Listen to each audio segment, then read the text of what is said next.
Good evening. My name is Greg Ferris. As President of the Board of Trustees, I'd like to welcome everyone here tonight.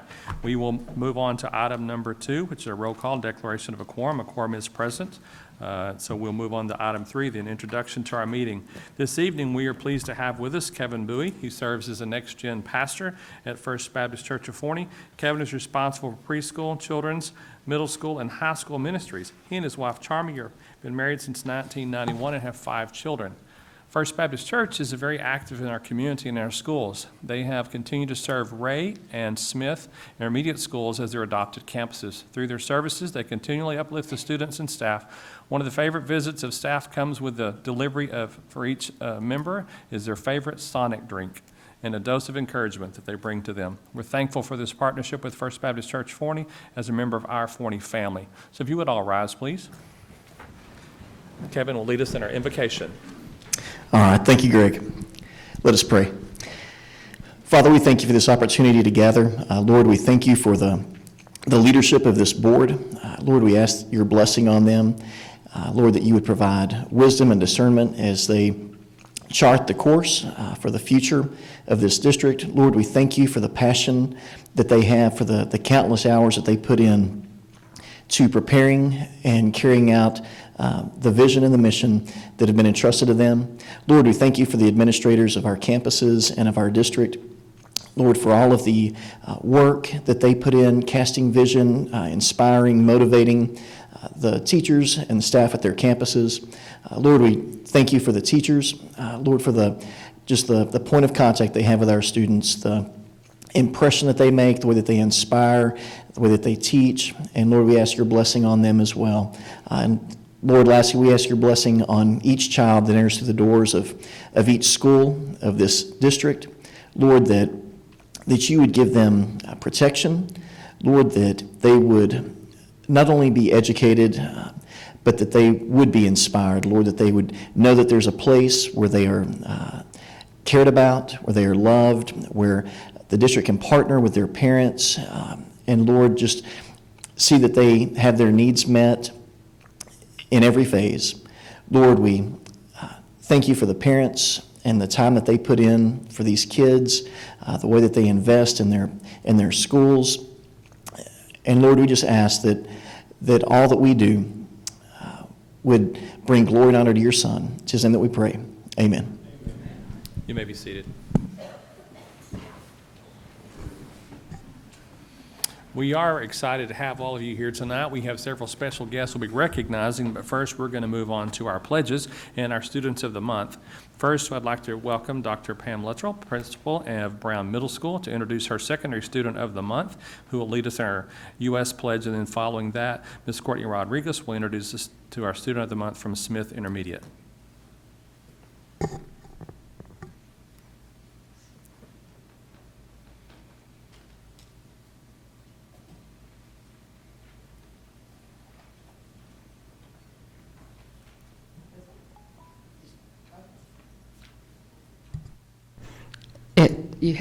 Okay. Hi. Good evening, Dr. Terry and board. Thank you for letting us be here tonight. I want to share about an outstanding student from Brown Middle School. Ryan Smith is an 8th grader at Brown Middle School. He's the son of Veronica and Ronnie Smith, and he attended Smith Elementary for all his schooling. Ryan is in all advanced academics, including algebra, is part of our PALS program, and is our point guard in basketball and runs track for BMS. We're awaiting what team we made for basketball this year. I feel pretty certain it's A. When I think of, this is what just some teachers have written about him. When I think of Ryan Smith, I think about the one kid that is always doing what is right. He's the kind of kid that can make conversation with anybody because he's a great listener. Not only is Ryan a remarkable athlete, but he has a real passion for helping others. Ryan's teachers report that he exhibits a positive attitude in class, outside of class, and leads by example. Mr. Cognac stated, he leads by examples and others follow him naturally. He sets a positive example and helps others to align their behavior when they're not conducting themselves in a positive way. Ms. Branton shared a story about Ryan, who Ryan is, by sharing something that happened in class a few weeks ago. She asked students to take out their projects to turn in, and sadly a couple of the students didn't have theirs. A few minutes later, Ryan came to her and asked if he could work with one of the students so he could help him get the project finished. Ms. Branton goes on to state, I must have given him a look because he immediately assured me he would stay caught up with his own classwork for the day. and she had never had a student ask if they could be a peer leader on their own, and she was eager to watch this unfold.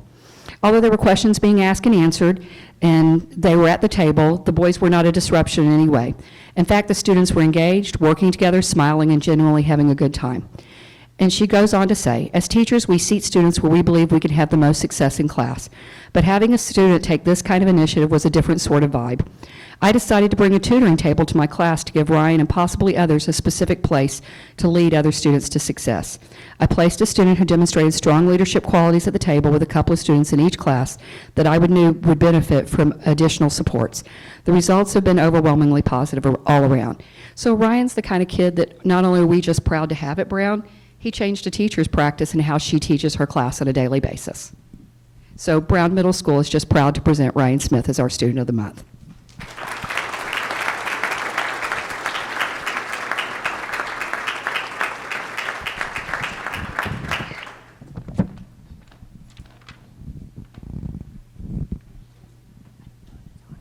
Okay, it's on. Okay. Good evening, Dr. Terry and the board. We are honored tonight, I on behalf of Smith Intermediate, to present Aaron Chan, 5th grade student, with us at Smith as our Student of the Month. Aaron is here tonight with his dad, Cameron, mom, Van Rena, as well as his younger brother and sister, Justin and Allison, who are students at Lewis Elementary. Aaron is currently excelling in all advanced courses at Smith, and in his free time, he enjoys playing video games, building with Legos, and playing soccer. After high school, Aaron plans on going to college to either become a doctor, a pilot, or an engineer. Aaron's teachers feel that he embodies our Forney values. Every challenge that Aaron takes is done with excellence. He is unique in the way that he always has an alternative way of looking at a problem. He models learning to others and is quick to share his ideas with his classmates, modeling collaboration and voice at every opportunity. He goes above and beyond to help others and has an overall happy disposition when in the classroom, hallways, and all other areas within our building, showcasing the characteristics of making and keeping positive relationships. Aaron perseveres through challenges and shows incredible leadership within our campus. I, on behalf of Smith Intermediate, am honored to present Aaron Chan as a Student of the Month.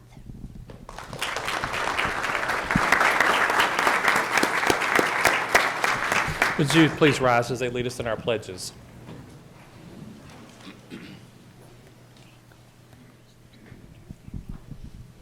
I pledge allegiance to the flag of the United States of America and to the republic for which it stands, one nation, under God, indivisible, with liberty and justice for all.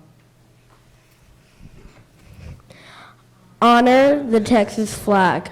I pledge allegiance to thee, Texas, one state under God, one and indivisible.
Thank you all for sharing your students with us.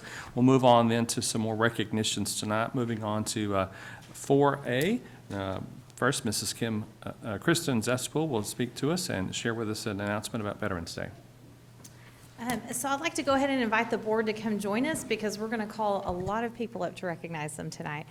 Today is actually Veterans Day, and so when we found out we were having a board meeting today, we thought it would be very appropriate to honor our staff who have served in the military. And we had about 20 that completed our form, told us that their service, their years, and they'll be getting a certificate, but we had 11 sign up say that they would be here tonight. So if you're here, if you made it out in this weather, as we call your name, we would love for you to get a certificate and pose for a picture with our board. We want to thank you for your service to our country and also to your service to our district. So Kevin Bowden, North Forney, Army.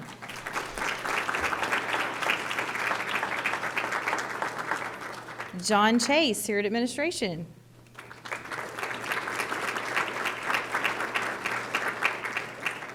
Jocelyn Cockrell, North Forney.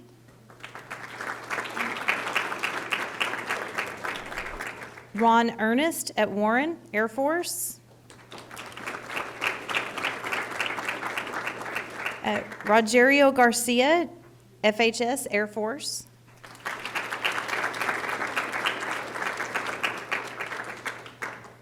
Jason Hayes, Brown, National Guard.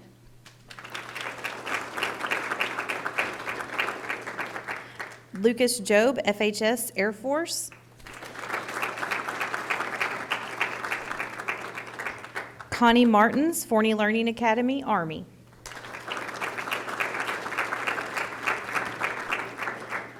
Bobby McCowan, FLA, Marines.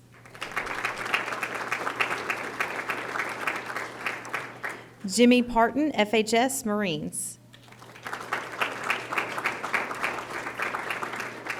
And Andrew Potter, Ray, Navy and Air Force.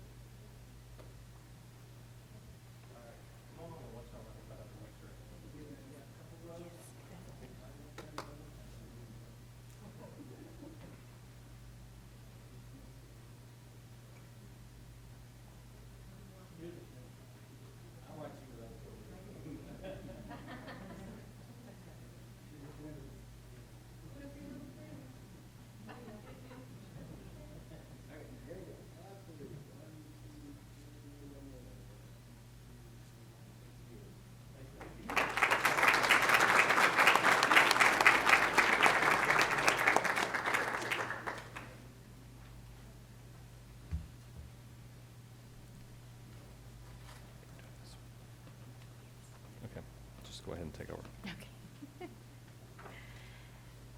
Continuing on with our staff recognition tonight, we would like to honor Philip Jenkins. He is a U.S. History and World Geography teacher at Forney High School. He's in his 7th year of teaching and 6th as the Student Council Advisor. Earlier this year, he was nominated by C.J. McClung, our other Student Council Advisor at North Forney, for Advisor of the Year and selected as the Texas Association of Student Councils District 3 Regional Advisor of the Year just last month. He will be applying for State Advisor of the Year later in this year, and we are so excited that he is here with us in Forney ISD. Congratulations, Mr. Jenkins.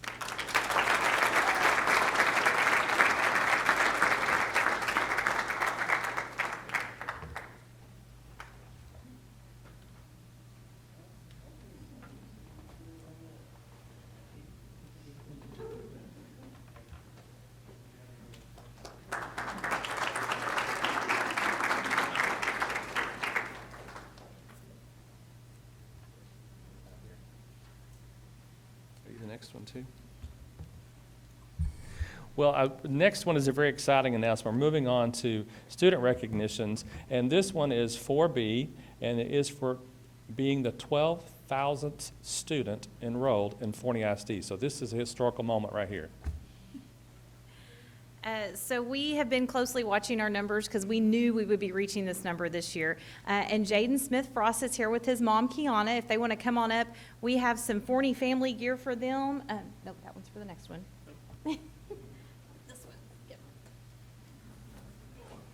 And Jaden was our 12,000th student actually on November 5th.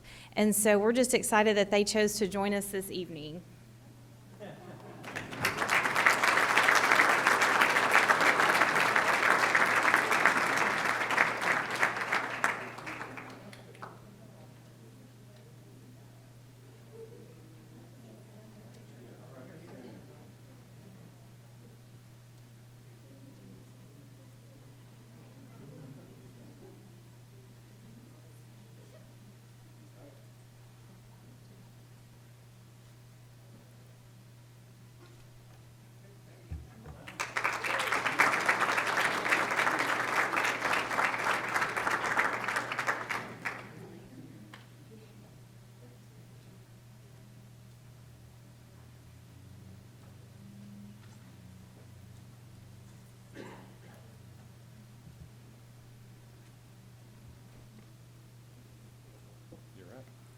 Ready?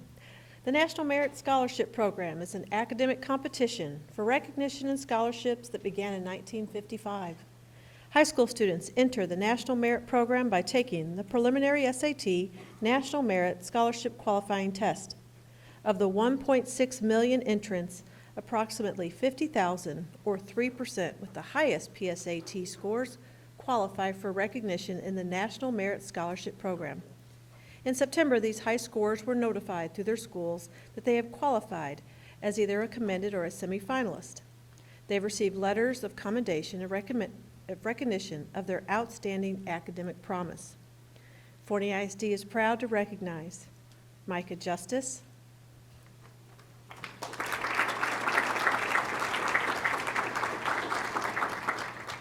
Luke Preston,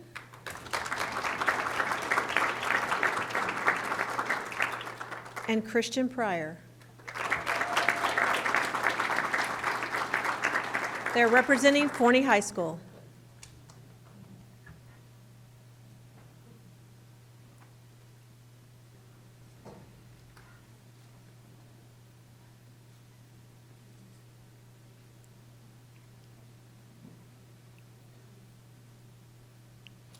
Thank you.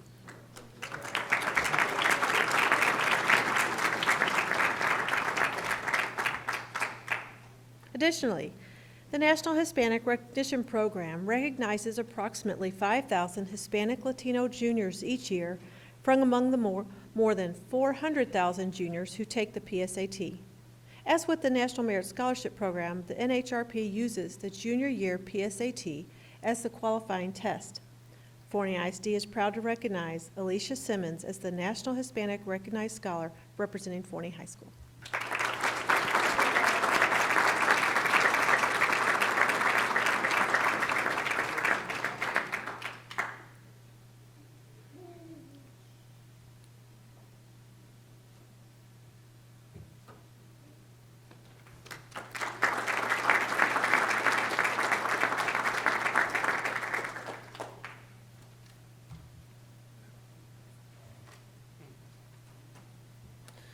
Along with this theme, we're going to continue on here. Next will be an exciting announcement.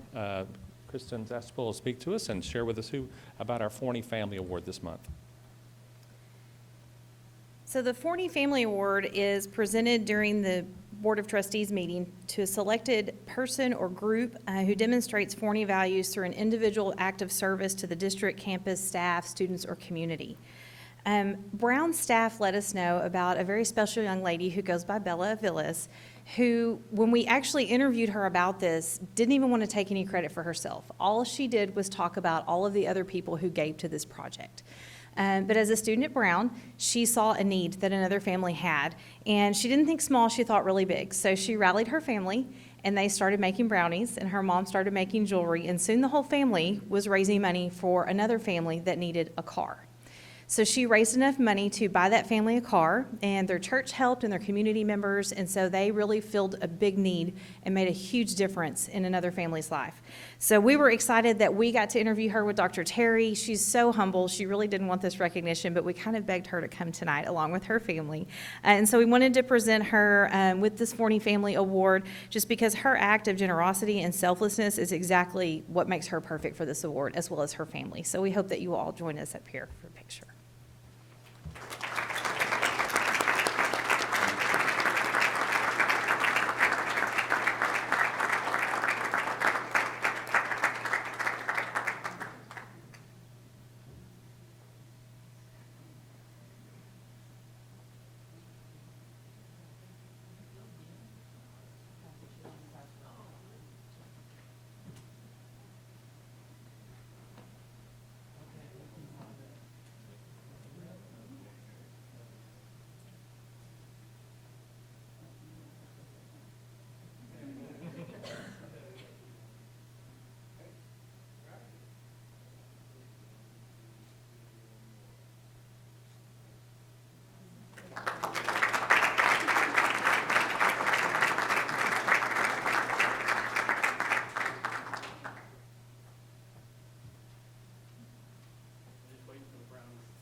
Okay, moving on here, we have a couple of groups we'd like to recognize at this time, and our Fine Arts Director, Mr. Mario Luna, will be making the presentation. Thank you, Mr. Ferris, Dr. Terry and board. As you might have seen on the news and probably everywhere else, marching bands here in Forney ISD did very, very well. So I was told about 254 5A bands competed at the region level. We are Area C, and we had 28 bands advance to the area level. And then from there, we had 5 that went to the state level. Forney ISD was one of 6 school districts in the state to send more than one marching band to the state contest. So it's a way big deal.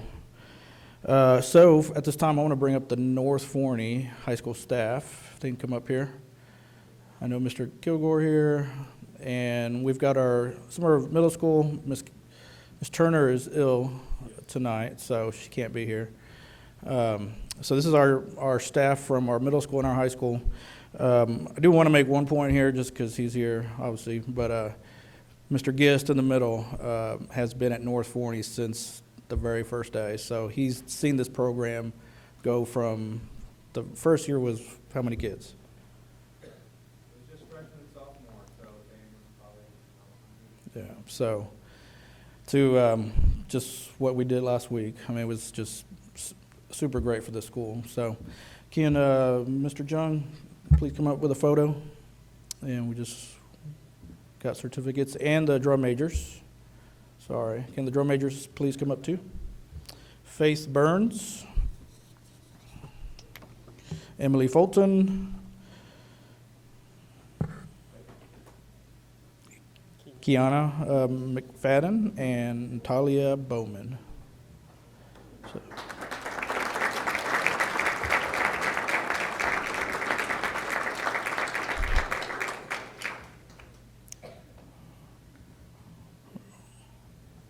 Take a photo here with Mr. Coker.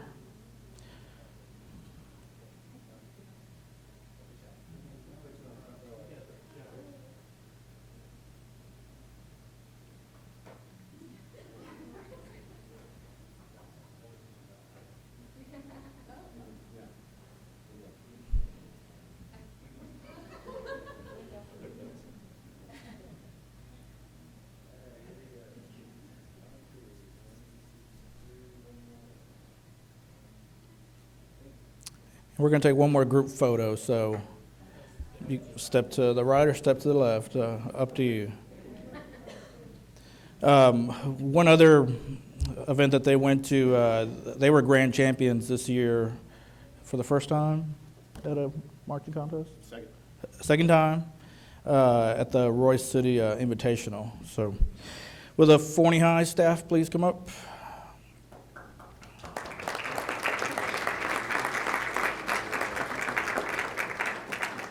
And our drum majors.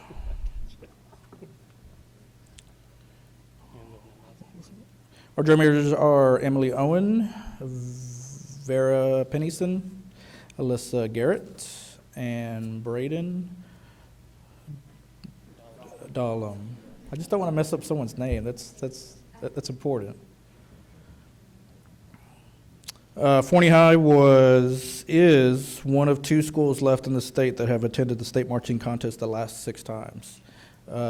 Forney High and Wakeland are the last 2 schools that have stayed in Class 5A, because we compete with a bunch of schools that go up and down, or up, I guess. So Forney High is one of the last 2 bands in the state that have gone the last 6 times. So we will take our group photo here. And then we're going to take one group photo after this.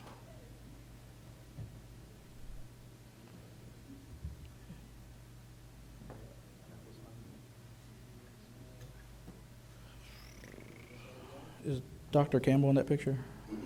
Okay. He's short, I can't see him, so. One group photo. Before we take this picture, I just a few notes on what you see on the screen. So after we found out who was going to state, it was pretty neat. Forney High Band was off by the end zone. North Forney was around the 30-yard line. And as soon as they did all announcements, like you saw them just show up on the 50 there, and just high five each other and hug, and it was pretty neat. The picture on the bottom they took after retreat at the state marching contest, and again, I mean, they just showed up all as one, and we took a photo, and it was neat. So, okay. Once we came back from, yes, I know, I'm just, yeah. When we came back from state marching contest, the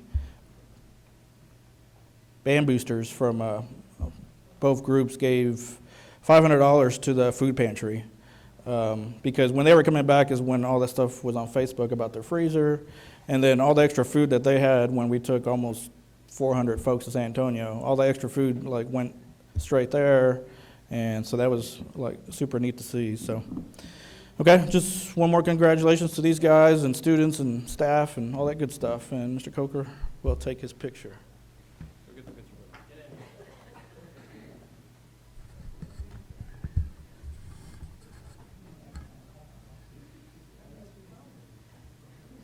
As Dr. and Terry and I were in San Antonio with them, we were bragging that we were the only district there that had 100% of our high schools in the state contest.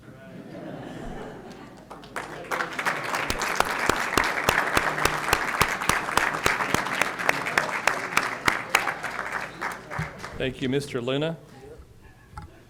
And in case, we're about to take recess, but if anybody just wondered, Mr. Luna has a significant birthday this week, so everybody tell him happy birthday before he gets out of here.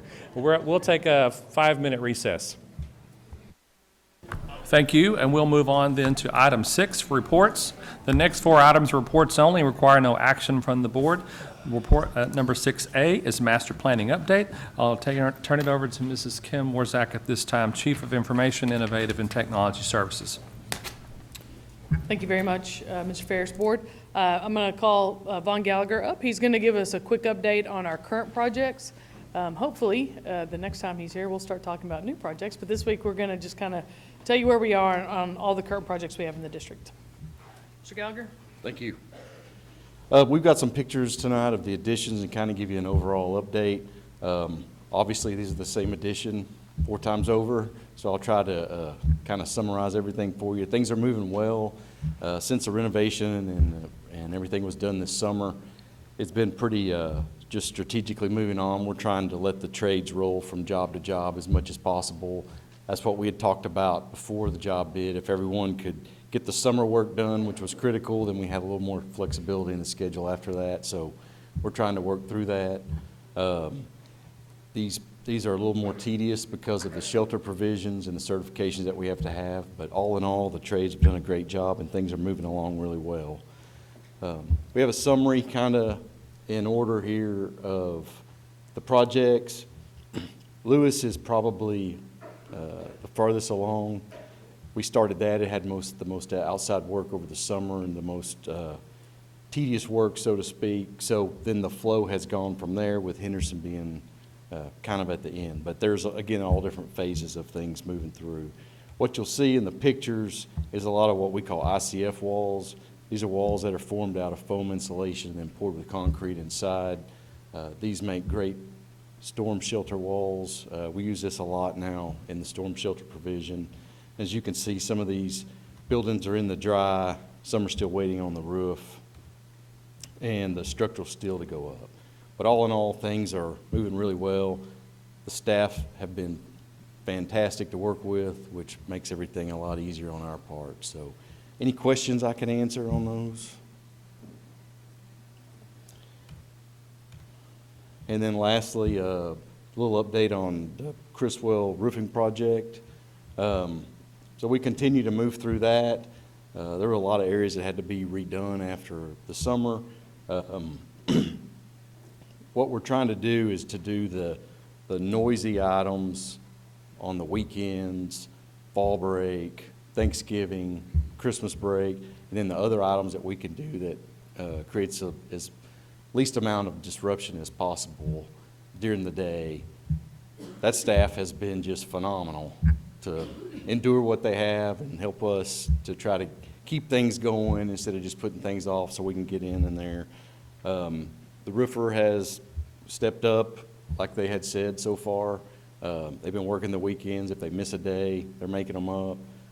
So we're pleased with what's happening with them, and then Armco's there along the way to make sure that everything's installed. It's unfortunate that there's a lot of things that have to be redone, but they're methodically happening. So we won't be done at Christmas, but hopefully after the Christmas break, if we can get any break with the weather, we'll have enough of the noisy stuff done to be able to just continue on and knock it out. So, any questions on that? Okay, thank you. Mr. Ferris, if you don't mind, real quick, I just wanted to tell Vaughn and his team thanks for taking this project on, this roofing project midway through. They've just done a great job of ensuring quality over there for us and making sure that that's done in a quality way and appropriate way. So we appreciate you. Dr. Terry, I'll echo that. Since Gallagher's taken over, we have had a few drips and a couple of leaks, but the building has for the most part been dry, and they have been very responsive to everything. So it's been really fun, not necessarily with Criswell, but just watching the other projects go. They won't say this out loud, but they're on schedule, if not just a little bit ahead. But I'm not supposed to say that, so pretend like you didn't hear that one. The next presenter I'd like to bring up is Cliff Kehealy. He is the city manager of Mesquite, and he's going to provide the board with an update on the I-20 corridor and some really awesome things coming to Forney ISD through Mesquite. So, Cliff. All right, thank you. Dr. Terry, Board, thank you for allowing me the opportunity to be here today. I've met with Dr. Terry over the past few years to talk about different developments that are heading our way in Mesquite's section of Kaufman County and that are in Forney ISD, but I think it's a good opportunity at this time to brief you on some things. There's a lot of activity heading our way. And I can assure you that our interest for development complement the goals of Forney ISD, and we want to be partners as we move forward in development. About 4 years ago, our city council directed that we begin to make long-range plans for the I-20 corridor. We found out very quickly that it was very hard for us to talk about it because no one knew what to call it or where exactly was it. This area of Mesquite in Kaufman County along I-20 is kind of a mouthful. So one of our first objectives was to give this area an identity that was unique to the area. Our branding effort resulted in Trinity Point. The stakeholders that included property owners, developers, and residents in the area wanted to bring a geographical feature into the name and bring that unique identity to the area. So I will intermittently refer to Interstate 20, I-20, and Trinity Point throughout the presentation. But just know when I say Trinity Point or any of those words, we're talking anything east of the river and west of 2932 along I-20. This map gives a better representation of the area we're talking about. And basically the area east of the purple line is what we're considering Trinity Point, anything within the city, Mesquite city limits. For reference, also the purple line outlines the Forney ISD boundaries. And also the green shaded area is what we call our extraterritorial jurisdiction, or our ETJ. And this is area that the city of Mesquite has the ability to annex into. And just to reference that statement, we are not actively annexing anybody that does not want to be annexed. I want to make that perfectly clear when we mention the term annexation in Forney or Kaufman County. But we do have several property owners that are under development and are choosing to annex into Mesquite. I'm going to start kind of east, or west to east on the different developments. First one I'd like to talk about is Polo Ridge. You've probably heard about this one for quite a while. It's been in the works for nearly a decade. We currently have a development agreement with Centurion American, who is the developer for the project. They are utilizing a public improvement district. We have spent a lot of time on this development, as it was at the time one of the first developments to come to fruition in Trinity Point, and we wanted to make sure it was something special, not just your typical subdivision. And so you'll see that there is a variety of lot sizes, and we took a lot of time with the development standards to ensure that the quality is there for the neighborhood for the long term. The development has a total of 1,016 lots, and we expect a build-out to occur over about an 8 to 10 year period. The developer is currently in the process of completing their annexation, and we expect them to start some of their utility work within the next few months. Spradley Farms is the most recent development. In fact, we just approved this a week ago today, and the City Council was very adamant about bringing in a quality developer when it came to a master plan community, and we were very fortunate to be working with the Nehemiah Company. They are known for the Viridian project in Arlington, which is one of the fastest growing and highest value developments in the Metroplex. The developer takes a great deal of time when it comes to the design and the build out of their development. In this case, they're using what's called a municipal management district. It's not quite a municipal utility district that you hear about in Kaufman County. This district is within the city of Mesquite city limits. It is just another taxing jurisdiction over the property. It's part of their financing structure. One of the advantages is the developer is incentivized to create value for the long term. And we have a 35-year agreement with this developer, and they do better over the long run if the values are higher towards the end. And so that we felt that incentive will help achieve those goals that we want for high-quality development. And in this case, the developer is anticipating home values in the $325,000 to $385,000 range at the beginning, and we hope to see those increase over time. And we expect they have a few more steps to go through in the formation of their district, and so we anticipate dirt to start moving probably in 2021. Trinity Point Village, also known as Skymark, is on High Country Lane. I won't spend much time on this because as I was looking at our maps and finalizing the presentation, I realized that most of the houses were in Crandall ISD, so I didn't know if there was much interest. But just to know that this is a development in the city limits of Mesquite that is basically adjacent to the Heartland development. Heartland Retail is one of the things that we're excited about, and we hope you are too. This is going to be the first retail development along I-20 in the city of Mesquite city limits. We expect, while it carries the name Heartland, it is within the city of Mesquite, is not within their municipal utility district, but it is served by their water system. We're anticipating the value of the Heartland Retail to be in the range of $24 million at build-out, and it will include a grocery pad, 6 pad sites for restaurants, bank, those types of operations, and then some office space and other retail space for services in the area. We're working to finalize some engineering plans for this development, and we expect them to kick off probably next spring. Anybody who lives in that area knows that there's a lot of traffic issues along 741 and Heartland Parkway. This development will be responsible for making roadway improvements and traffic signal improvements in that for the retail center. Trailwind, which is basically used to be known as Heartland North, is a development that was also being worked on for close to a decade, and it's traded several hands.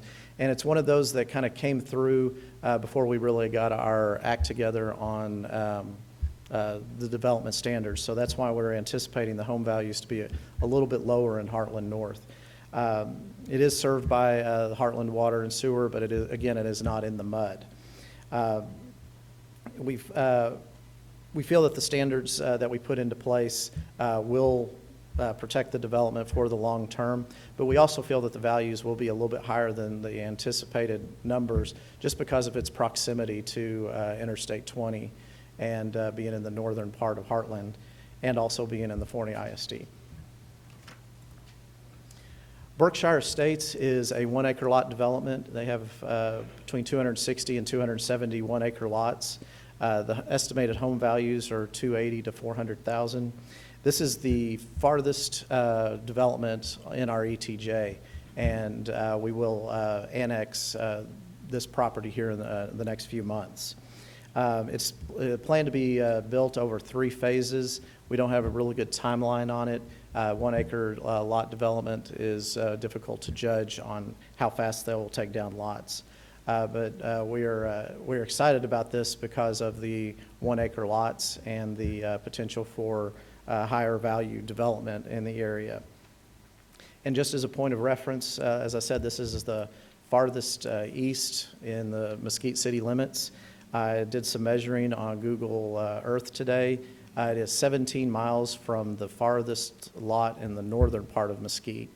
And if you try to map it, it's 25 miles. So just to give you a perspective on how big Mesquite has grown. And but at this point, this will be as far east as we can go in our ETJ. One of the common questions that comes up is infrastructure in this area. And right now we are working on our water lines and a pump station. There will be Weiser Road. It will be the location of our pump station. And we are bringing water from our pump stations on the western side of the river across into Kaufman County. And we are planning on this and sizing this to handle all of the water needs, not just within our city limits, but also throughout our ETJ. We're also working with the North Texas Municipal Water District to look at long-range plans for sewer service in the area. Right now, there's only one major line south of 20 for sewer, and this will be the impediment to development in the long term in this area, not having adequate water or sewer. And so we're trying to make sure we're on top of that before most of the houses come in. One of the other things, like I mentioned before, is roadway and signal improvements. We have partnerships with most of the developers that I mentioned to increase roadway capacity and improve signals at most of the major intersections in this area. We know that traffic congestion is going to be a detriment in the near term, but as long as we can try to stay ahead of the traffic, we feel that we'll be able to make this a thriving community. And finally, on fire and police, we anticipate to have a fire station in the area by 2022 or 2023. We also are planning for our long term to make sure we have a new beat out here for our police department within 5 years as well. We want to make sure that this area doesn't feel forgotten or response times are too long. So right now we need to work with the cities of Forney and Crandall to determine where those fire stations go, just to make sure we don't overlap too much and we can provide shared coverage. Last comments I want to make are about the opportunity to speak to you today. City of Mesquite enjoys a great relationship with Mesquite ISD and their Board of Trustees. And we feel we're good partners when it comes to development.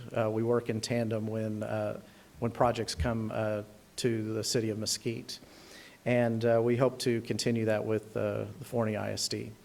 And we're very careful because we know the impact that developments have on schools, especially residential, but we also know the value of commercial development. The best example for our participation with MISD is our school park system. Many years ago, we began, every time a school was built, we bought an equal amount of acreage to build a park adjacent to the school. Not only is that a benefit to the city by having a park so close to most homes, but we found that the school district enjoys the added space and the different amenities within the park. And we also share the cost of those and the maintenance of those, so it's one playground to be maintained instead of two for an area. And I could go on about the many different opportunities that we've shared with MISD, but I want to convey that our partnership needs to grow as well, and we want to have an open line of communication. Dr. Terry's been great to maintain that, and we look forward to continue meetings and presentations to the Board of Trustees. And with that, this is my contact information. At any time there's a question about what's going on, feel free to refer anybody to me, and I'd be happy to answer any questions if there are any. Cliff, we thank you for sharing tonight, and we do appreciate the collaboration and the information you've shared, and look forward to working with you guys as our communities continue to evolve. Do we have any other questions from the board? Yes, sir. Go ahead. The Spradley Farms slide shows a school site listed on there. Yes, sir. Is there school sites planned or been talked about with either Polo Ridge or the, what was the other one, Berkshire Estates? Berkshire Estates, we have not. There is still a lot of vacant land nearby, and those are some of the conversations that Dr. Terry and I need to have. I know with Polo Ridge, there was an anticipation of a school site in the vicinity. I think our last conversation was that Spradley Farm school site may not be adequate, so there may be another one. And we're happy to work with the developer to try to identify those or find other opportunities, especially in that area. With 1,000 lots, if you're at 0.8, 0.9 kids a house, you're at a full elementary school. And we have, Mr. Ranger, we have met with Spradley Farms, and they are very much interested in talking about a school site in the future. We've also met in the past with the developers at Polo Ridge, and at one time they had an interest as well. So we'll be happy to spark that conversation back up now that I think they were on a little bit of a lull in their development process for a little bit, but now that it sounds like they're moving forward. So we'll be happy to have that conversation again.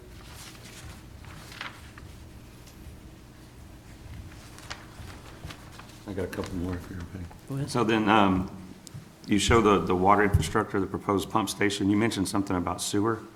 Yes, Is there sir. a plan on sewer, or what's happening with sewer?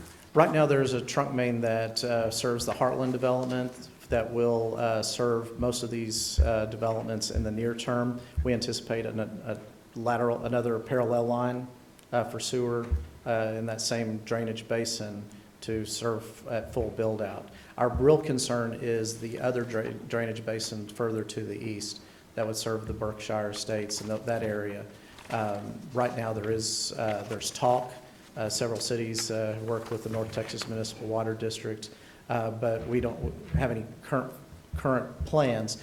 We anticipate there is going to be a need for a sewer treatment plant at some point in southern Kaufman County, and that's what we want to work towards to make sure we're not stumbling over each other or having to find a difficult path to get to that kind of service. And is there a current police beat that serves that area right now? The Yes, city sir. of Mesquite area right there? Yes, sir, there is. There is my understanding that for each shift that we have a police officer out in the area. Unfortunately, accident volume on I-20 tends to pull that officer quite a bit, and so that's why within the next 5 years we hope to have a new beat at least in the works and staffed. Okay. Thank you.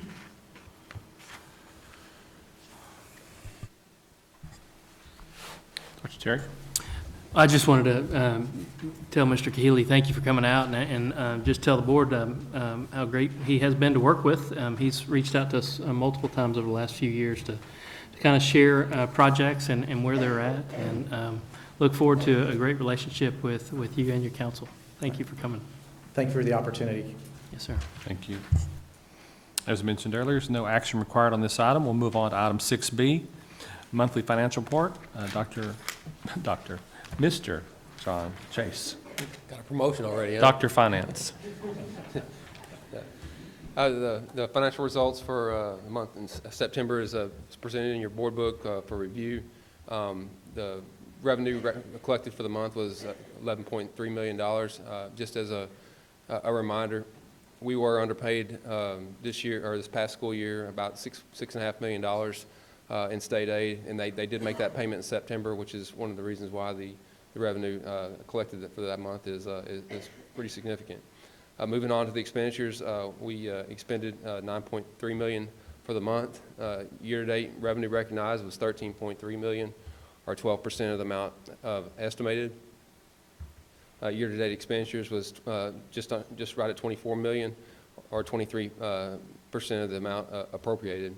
When you look at the comparisons from prior years, immediately prior to this year, I think we collected, I believe it was 11% revenue, or 13% revenue, I believe, and 22% we were expended in expenditure. So we're right in line where we expect to be at this point historically. Moving on to debt service, not a lot of activity to report here, but we did collect $23,500 for revenue for the month. Our big tax collections will really start amping up in earnest probably in November, December timeframe. The tax bills went out October 1st, so we'll have a few, a little bit of current tax collections next month, but the bulk of the collections will come in December and January. There were no expenditures for the month. The year-to-date revenue recognized is $357,000, or 1% of the amount estimated. Total expenditures was for the year-to-date was $15.2 million, or 71% of the amount appropriated. And again, comparatively from prior year, we were at 1% and 72%, so right in line with where we expect to be historically. And finally, the cash and investments on hand at the end of September for the general fund, food service, debt service, and capital projects totaled $41.3 million. So that's the financial report for the month of September. If there's any questions, I'd be happy to answer them. Any questions from the board? I hear none. Moving on to item C, quarterly investment report.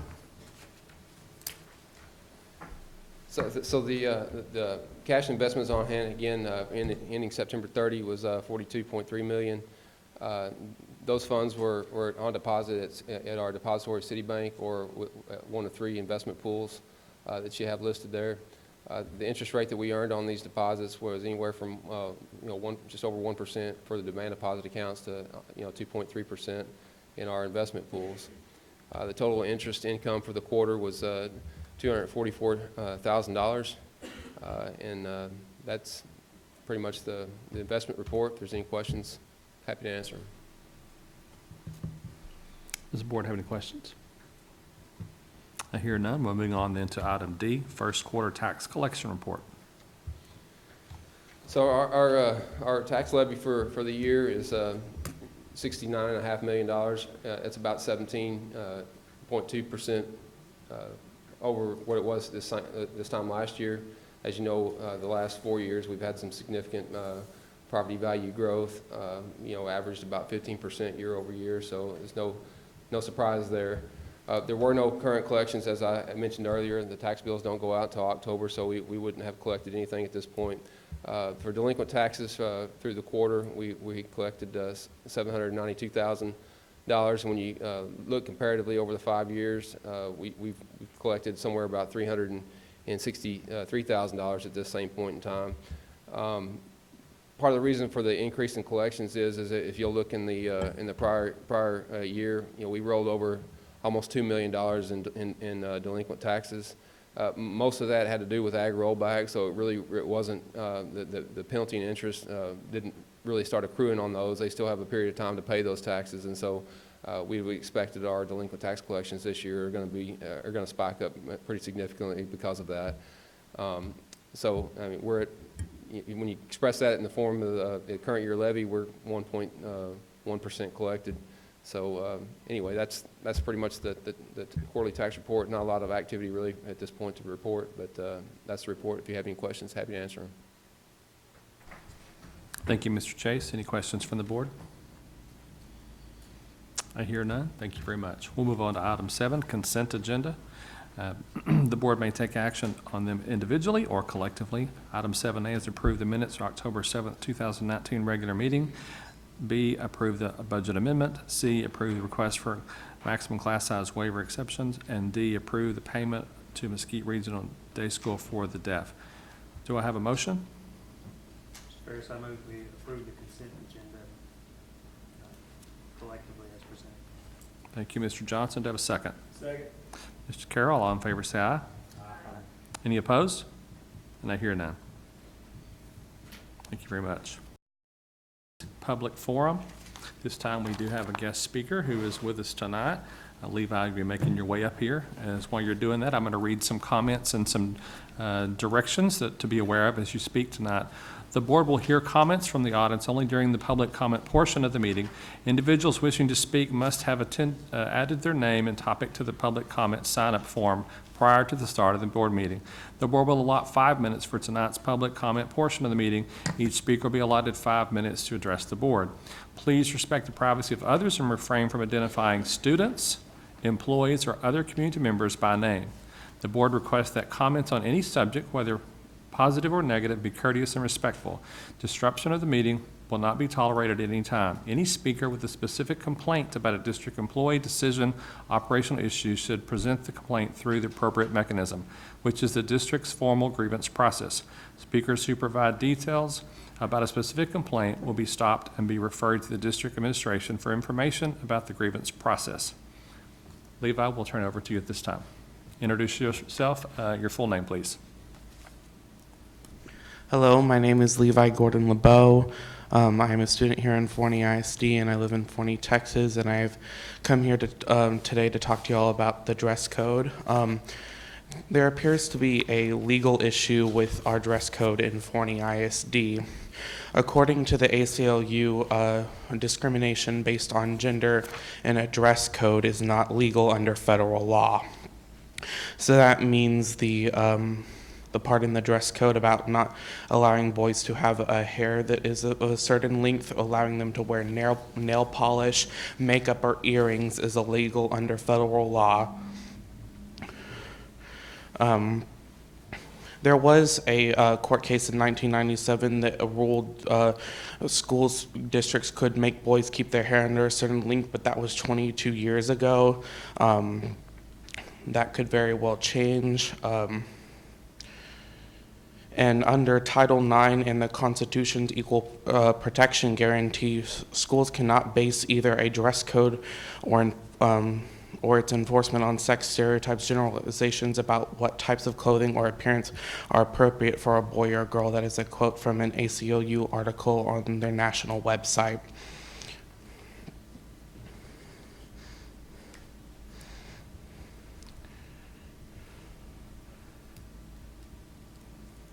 I believe that's all I have to say. Thank you very much, Levi. Appreciate you coming tonight.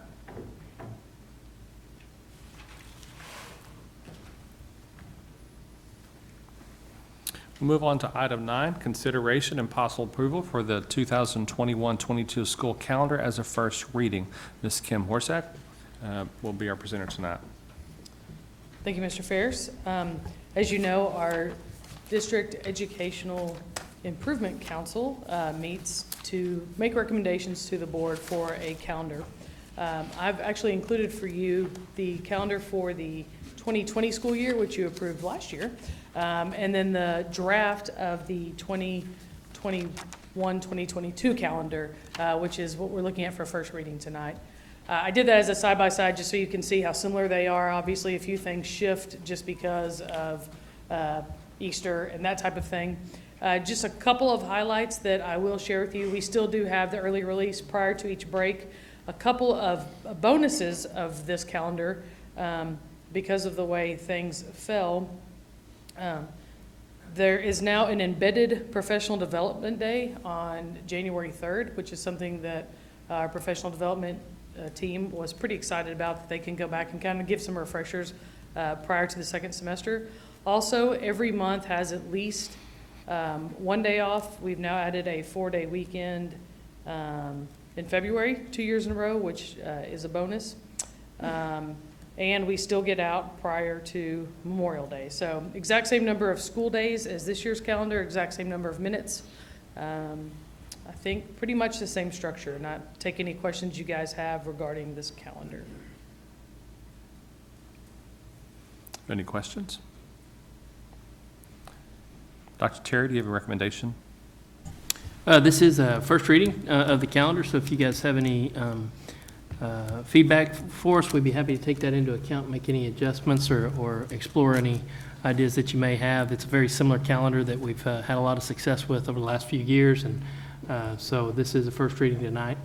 If you guys would like to take action, we'll be happy to move that to consent for next round. Thank you very much. Do I have a motion?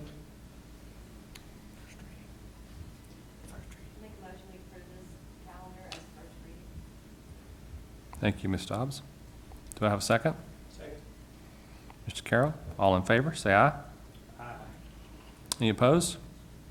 And I hear none. Mrs. Tier, with this approval, would you please move this as first reading to the final adoption at the December meeting? Thank you very much. Moving on then to item 10, consideration and possible approval of the resolution appointing members of Kaufman Central Appraisal District Board of Directors. Mr. John Chase will present. Thank you, Mr. Ferris. As you're aware on the background information in the board book, the current rules governing the selection process of board members to the Kaufman Central Appraisal District Board of Directors allows Forney ISD to make one appointment.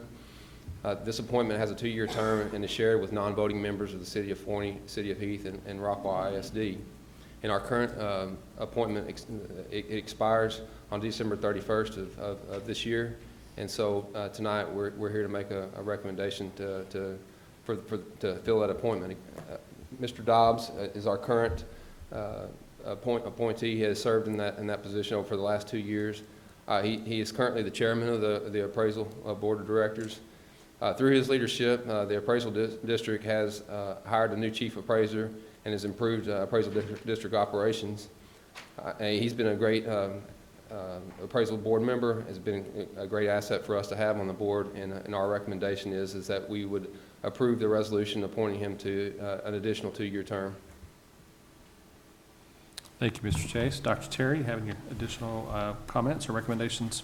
Yeah, after visiting with our chief appraiser, but more than that, after seeing the work that Mr. Dobbs has done over the past few years, we recommend him to continue his service, and he is more than willing, and so we are happily recommending him to continue to represent the school district and surrounding areas. Thank you very much. Do I have a motion from the board? Mr. Ferris, I make a motion to approve Robert Dobbs as the appointment to the Kaufman Central Appraisal District for Board of Directors as presented. Thank you, Mr. Carroll. Do I have a second? Second. Mr. Andrews?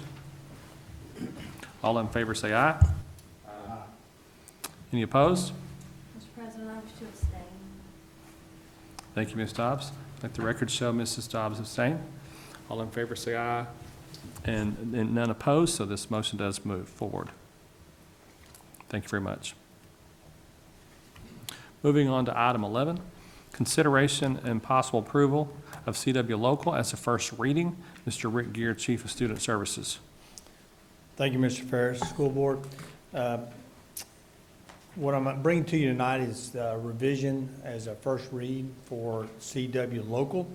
It is part of the facilities naming process, and one of the things that we started reviewing this, we wanted to ensure that the district maintains total control over the process and the outcome while still affording the school community an opportunity to be involved in that process. So I'm just going to kind of briefly summarize for you some of the changes that we are recommending. One is that it includes a section on renaming school facilities and the criteria to be applied. This is a new addition for renaming school facilities. Also, it adds the option for the board to rename a facility based on a programmatic change. It allows the board to consider naming a facility or portion of a facility in honor of a major donor. And then fourth, under the recommendation process, a line was added to specify that the initiation of the facility's naming process requires formal action of the board. There was one additional change that when the committee is actually assigned, we changed it from superintendent has the choice to choose 2 members, and then we increased the board recommendations for 3, which would give it an odd number. So if you have any questions, I'll be glad to entertain those. Thank you, Mr. Gear. Do you have any questions from the board? Dr. Terry, do you have a recommendation? Yeah, again, we have visited about this policy over the last month and shared with you some information. Any recommendations you have, we'll be happy to take those into consideration and make any adjustments for a possible final reading in the next December board meeting. Thank you very much.